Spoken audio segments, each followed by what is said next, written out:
Those who passed by derided him, shaking their heads and saying, "Aha, you who would destroy the temple and build it in 3 days, save yourself and come down from the cross."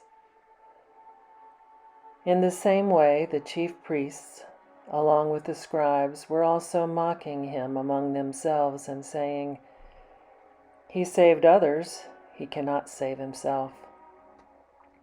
Let the Messiah, King of Israel, come down from the cross now so that we may see and believe." And those who were crucified with him also taunted him.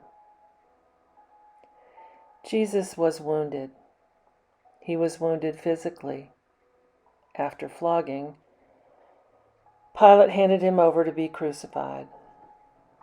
He was wounded emotionally. They struck his head with a reed and spat upon him and knelt down in homage to him. The priests and scribes and even those crucified with him mocked him. He was also wounded spiritually. My God, why have you forsaken me?" Betrayed, bereft, and alone, he was deeply wounded, wounded unto death. All of us are wounded. During our lives, we have all been betrayed and left alone in some manner. If we think about it, most probably all of us have been mocked or made fun of, unable to fit in with the others around us. We all carry our wounds differently. Some of us can hide them easily. Others have come to terms with the wound, adapting to the scar tissue. Some of us have even adapted to the arrow within our side. Our wounds may not be apparent to others, but we discover when we have the courage to share our pain that we are all vulnerable and wounded. Rabbi Ariel Berger shared this story about a friend of his son's. The son and friend were on a study trip to Auschwitz.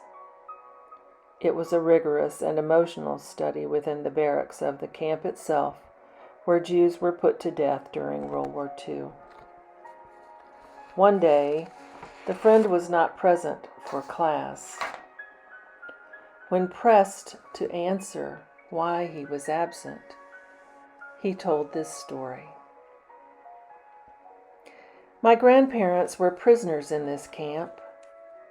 My grandmother was sent to work at a nearby farm which was producing food for the guards and the German military. The farm manager noticed that the workers there, including my grandmother, were not treated well and were not fed the same nutritious food and were never given medical attention when they got hurt. One day he noticed that my grandmother had an infection on her arm, developed by a scrape from rusty barbed wire around the camp. The infection grew worse. The manager, a local man, wanted to help her and realized she could not get medication. He knew if she did not get medicine, she would lose her arm and perhaps her life. He pondered a plan which would require his own sacrifice.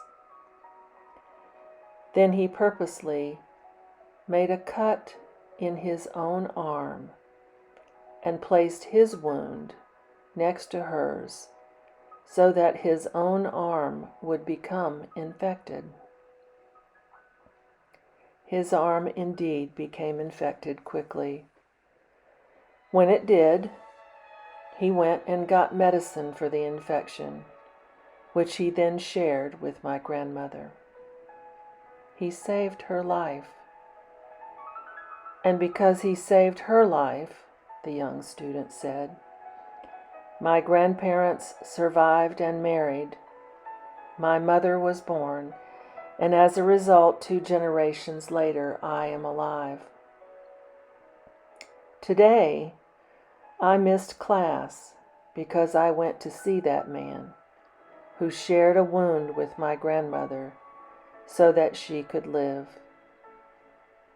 I missed our class today because I went to see him and thank him for my life.